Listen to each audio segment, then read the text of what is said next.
All right, today I have a Volkswagen Atlas and I'm going to show you how to open up the gas cap and the fuel door on this Volkswagen Atlas. Okay, I'm going to go over that with you.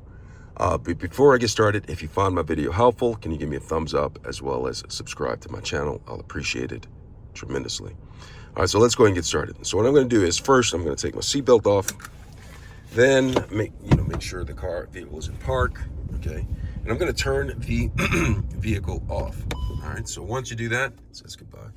I'm going to open the door, and then I'm going to walk around to the vehicle. Okay, let's see. Wait, where did the gas thing go? Well, it's on the other side. That's why. So I'm going to walk around to the other side of the vehicle, and you see this panel right here. What I'll do is I'll press this. It pops open. And if you look in here, this is the gas cap. So what I'm going to do is I'm going to go ahead and take this, twist it, open it up. I'm able to fuel the vehicle.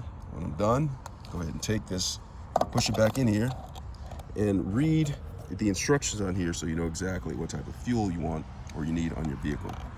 And I'm going to twist it so it locks into place right there. And then I'm going to close that. And that is how you open up the fuel door and gas cap on a Volkswagen Atlas. I hope this has been helpful. Thanks a lot for watching.